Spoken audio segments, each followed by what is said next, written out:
আসসালামু আলাইকুম দর্শক, বরাবরের মতো আপনাদের সাথে আছি উপস্থাপনায় আমি রেজাউল করিম, তত্ত্বাবধানে আব্দুল মমিন, সার্বিক তত্ত্বাবধানে মাসুদুজ্জামান, পরিচালনায় রাসেল সরকার, ভিডিও সম্পাদনায় রাজীব সরকার। অনুষ্ঠানটি আপনারা যে যেখান থেকে দেখছেন বা দেখবেন, সবাইকে প্রীতি, শুভেচ্ছা ও অভিনন্দন। ভিডিওটি ঐতিহাসিক বিষয়ের উপর তৈরি করা বিধায় ভিডিওটি লম্বা হলেও ধৈর্য ধরে দেখার জন্য বিনীত অনুরোধ রইল। চলুন অনুষ্ঠানের মূল পর্বে।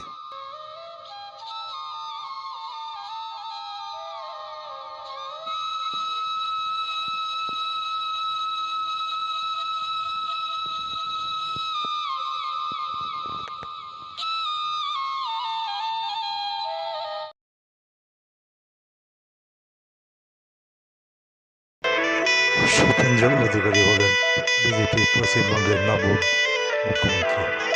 আসসালামু আলাইকুম দর্শক, শুভেন্দু অধিকারী পশ্চিমবঙ্গের নবম ও বিজেপির প্রথম মুখ্যমন্ত্রী জীবনের সকল তথ্য জানতে স্বাগত জানাই নতুন এই ভিডিওতে।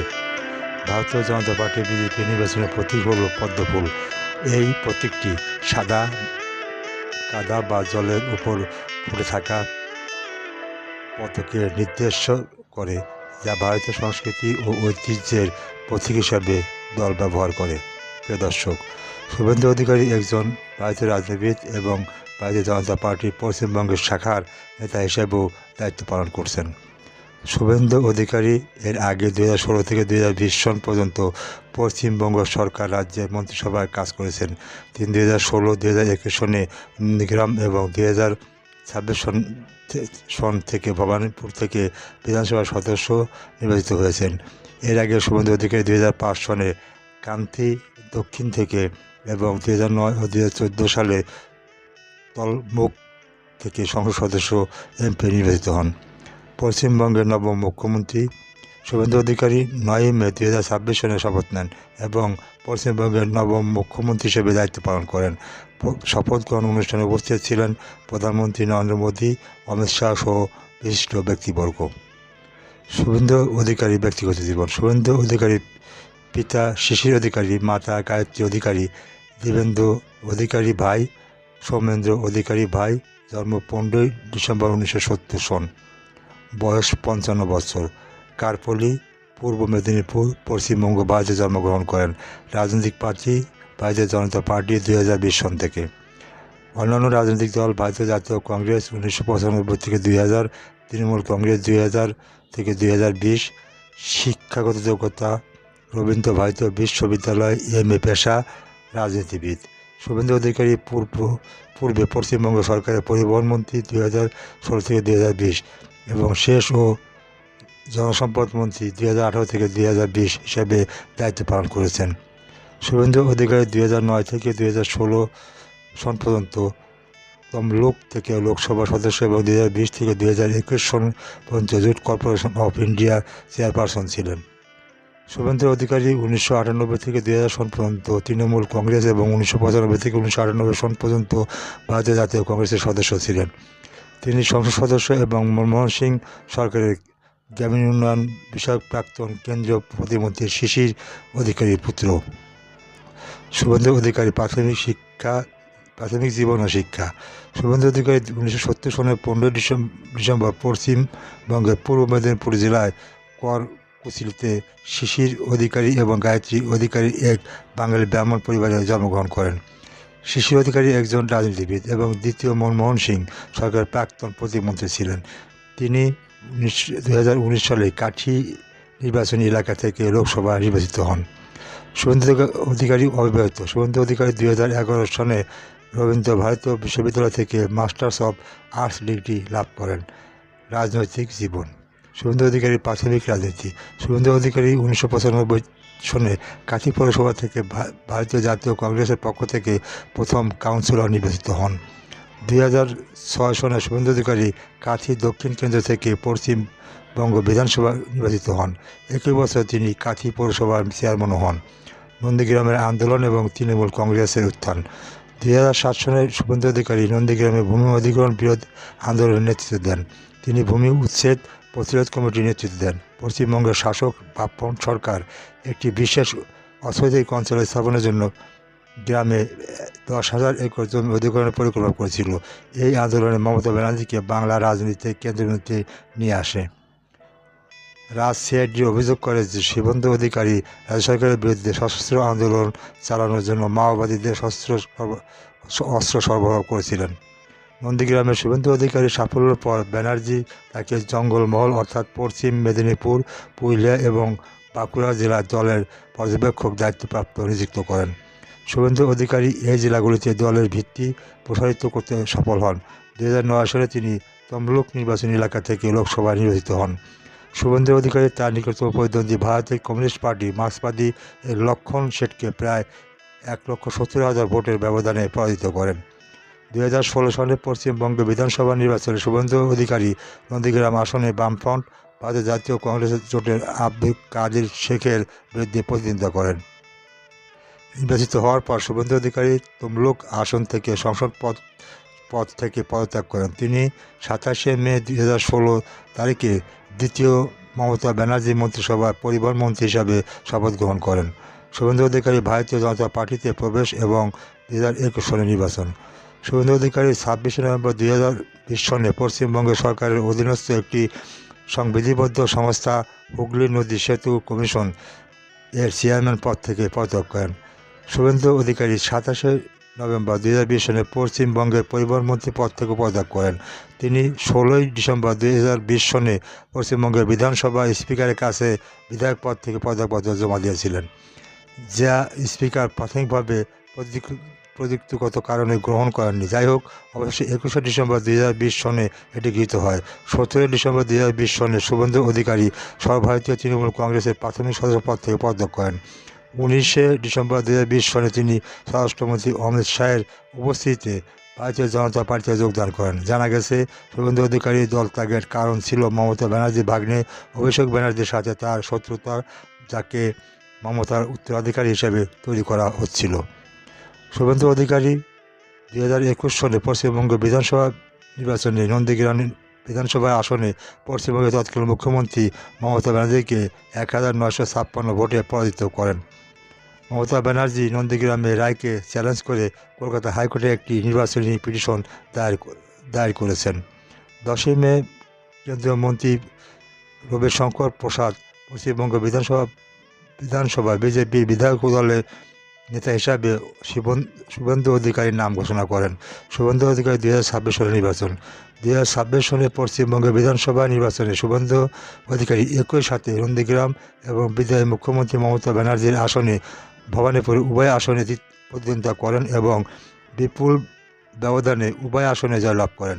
সর্বশেষ 1967 সনে একজন ক্ষমতাসীন মুখ্যমন্ত্রী দুটি আসনে প্রতিদ্বন্দ্বিতাকারী ব্যক্তির কাছে নিজের আসনে পরাজিত হয়েছিলেন। যখন বাংলা কংগ্রেসের অজয় মুখার্জি কংগ্রেসের তৎকালীন মুখ্যমন্ত্রী প্রফুল্লচন্দ্র সেনকে তার আরামবাগ আসনে পরাজিত করেন এবং নিজের তমলুক আসনটিও ধরে রাখেন।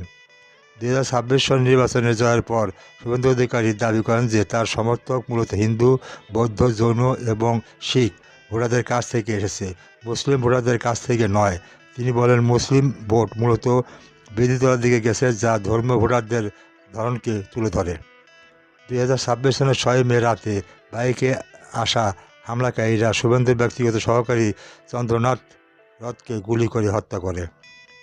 2026 সনের 8ই মে কেন্দ্রীয় পর্যবেক্ষক অমিত শাহর উপস্থিতিতে তিনি পশ্চিমবঙ্গের ভারতীয় জনতা পার্টির বিধানসভা দলের নেতা নির্বাচিত হন। 2026 সনের 9ই মে শুভেন্দু অধিকারী পশ্চিমবঙ্গের নবম মুখ্যমন্ত্রী হিসেবে শপথ গ্রহণ করেন এবং এর মাধ্যমে তিনি ভারতীয় জাতীয় পার্টি থেকেই এই পদে অধিষ্ঠিত প্রথম মুখ্যমন্ত্রী হলেন। শুভেন্দু অধিকারী পশ্চিমবঙ্গের মুখ্যমন্ত্রী 2026। শুভেন্দু অধিকারী 2026 সনের 9ই মে কলকাতায় ব্রিগেড প্যারেড গ্রাউন্ডে শপথ গ্রহণ করেন। শুভেন্দু অধিকারী রাজনৈতিক অবস্থান, অভিবাসন এবং সিএএ। শুভেন্দু অধিকারী পশ্চিমবঙ্গের অবৈধ অধিবাসীদের বিরুদ্ধে কঠোর ব্যবস্থা গ্রহণের পক্ষে কথা বলেছেন।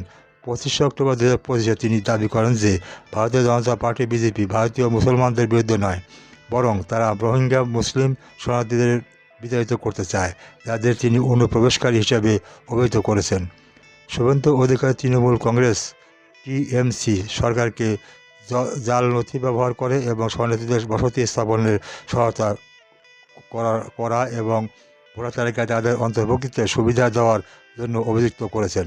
তিনি দাবি করেন যে বাংলায় 90 লক্ষ ভুয়া ভোটার রয়েছে। বিশেষ করে 2024 এবং 2025 সনে বাংলাদেশের রাজনৈতিক অস্থিরতা এবং সেখানে হিন্দু বিরোধী সহিংসতার পরিপ্রেক্ষিতে শুভেন্দু অধিকারী বাংলাদেশের মুসলমানদের অভিবাসন নিয়ে উদ্বেগের বৃহত্তর সীমান্ত নিরাপত্তা প্রয়োজনীয়তার সাথে যুক্ত করেছেন। এই দাবি করে যে হিন্দু সংখ্যাগরিষ্ঠ পশ্চিমবঙ্গের জন্য সংখ্যার পরিবর্তে মুসলমানদের অবৈধ অভিবাসন দ্বারা ত্বরান্বিত হচ্ছে। শুভেন্দু অধিকারী অনিয়ন্ত্রিত অভিবাসন রোধ করতে সীমান্তে নজরদারি বাড়ানোর দাবি করেছেন। ভারত বাংলাদেশ সীমান্তের কাছে বিক্ষোভ আয়োজন করেছেন এবং হিন্দুদের উপর আক্রমণ অব্যাহত থাকলে বাণিজ্য নিষেধাজ্ঞা আরোপের হুমকি দিয়েছেন। 17 অক্টোবর 2025 শুভেন্দু অধিকারী ভারতীয় মুসলমানদের আশ্বস্ত করেন যে নির্বাচনী কমিশনার ভোটারদের তালিকায় বিশেষ নিবিড় সংশোধন SIR শুধুমাত্র বাংলাদেশের মুসলিম অনুপ্রবেশকারীদের লক্ষ্য করবে, কোনো বৈধ নাগরিককে নয়, এবং এই SIR স্থানীয় জনসংখ্যাকে প্রভাবিত না করে ভোটার তালিকা শুদ্ধ হওয়ার প্রচেষ্টার একটি অংশ। শুভেন্দু অধিকারী বাংলাদেশ থেকে আসা নির্যাতিত হিন্দু শরণার্থীদের নাগরিকত্ব প্রদানের জন্য নাগরিকত্ব সংশোধনী আইন CA বাস্তবায়নের পক্ষে প্রচারণা চালান। 25 অক্টোবর 2025 শুভেন্দু অধিকারী পশ্চিমবঙ্গে বাংলাদেশি হিন্দু শরণার্থী CAA সচেতনতা শিবিরে নাগরিকদের জন্য আবেদন করার আহ্বান জানান।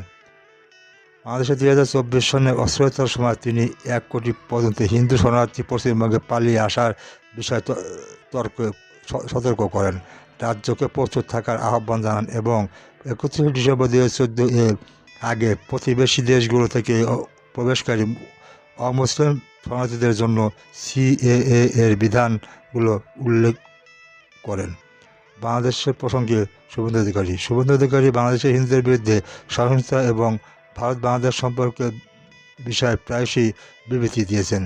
ডিসেম্বর 2025 শুভেন্দু অধিকারী বাংলাদেশের দীপু দাসের গণপিটুনির ঘটনায় কলকাতা অবস্থিত বাংলাদেশ ডেপুটি হাই কমিশনার কার্যক্রম ব্যাহত করার হুমকি দেন।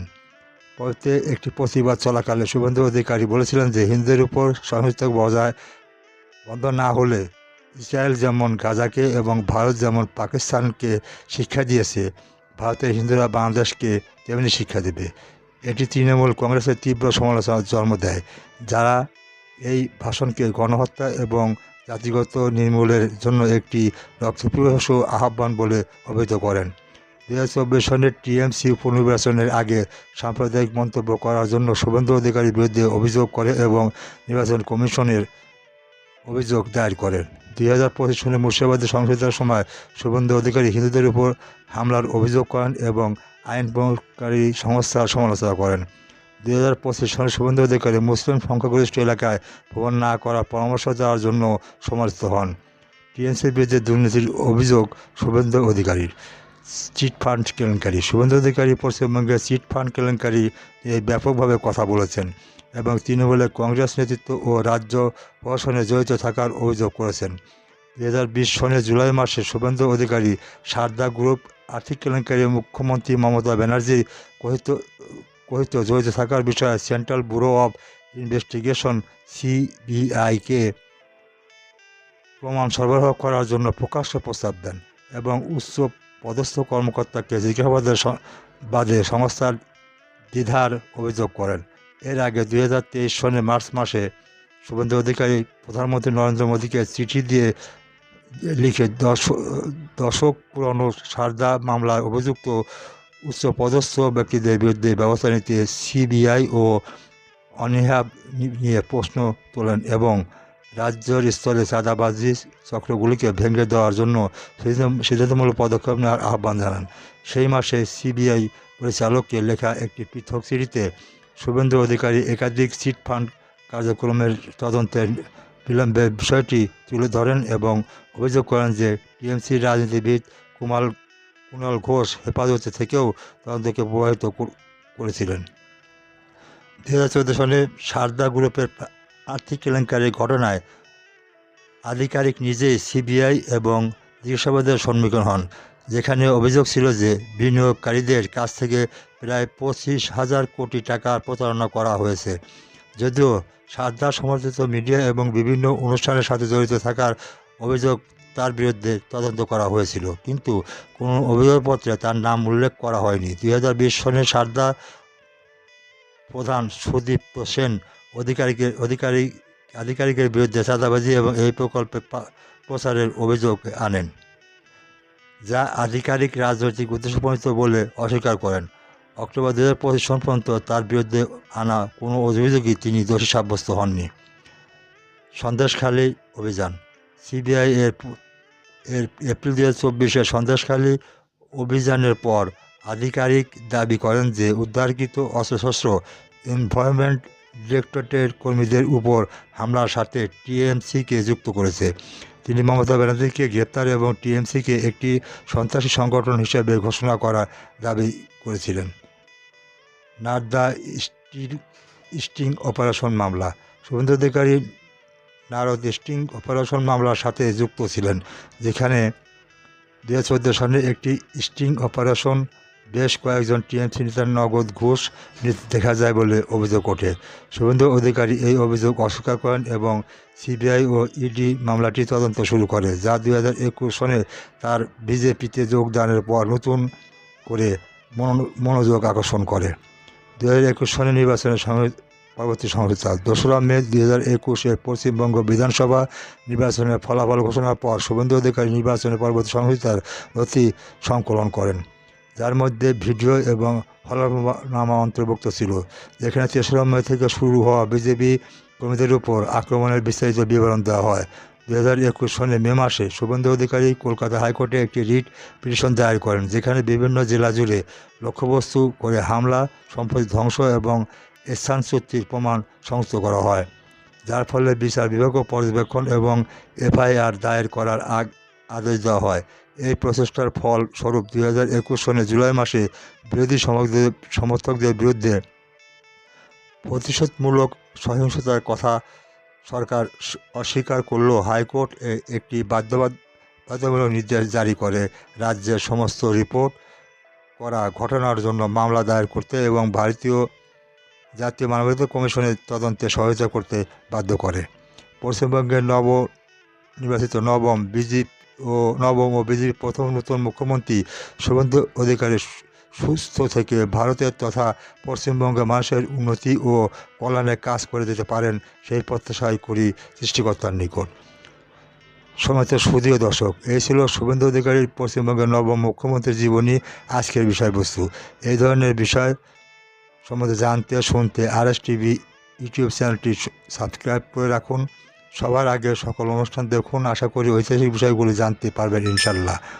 প্রিয় দর্শক, আমার জ্ঞান সীমিত নগণ্য ক্ষুদ্র জ্ঞানে শুভেন্দু অধিকারী জীবনী পাঠ করে এর বিস্তারিত ইতিহাস ও অন্যান্য বিষয়বস্তু বর্ণনা করা খুবই কষ্টকর বটে। আমি দার্শনিক বা ইতিহাসবিদ নই। আমি শুভেন্দু অধিকারীর জীবনী পাঠ করে যতটুকু বুঝতে পেরেছি তা থেকে কিছু তথ্য আপনাদের সামনে তুলে ধরার চেষ্টা করেছি। কাউকে ছোট অথবা বড় করে দেখা আমার উদ্দেশ্য নয়। ইতিহাসের পাড়া থেকে তথ্য নিয়ে যদি মানব কল্যাণে কিঞ্চিত উপকার আসে এই প্রত্যাশায়। আমার লেখাতে যদি আমি তথ্যগত কোনো ভুল করে থাকি তবে নিজ গুণে ক্ষমা করে দিন। ভুলগুলো ধরিয়ে দিলে আমি অবশ্যই শুধরে নেওয়ার চেষ্টা করবো ইনশাল্লাহ। ধন্যবাদ ও কৃতজ্ঞতা জানাই তথ্যের জন্য উইকিপিডিয়াকে। সবার কাছে দোয়া ও ক্ষমা প্রার্থনা করছি। আজ বিদায় নিচ্ছি। দেখা হবে নতুন কোনো অনুষ্ঠান ও তথ্য নিয়ে। ততক্ষণ ভালো থাকুন, সুস্থ ও নিরাপদে থাকুন। আল্লাহ হাফেজ।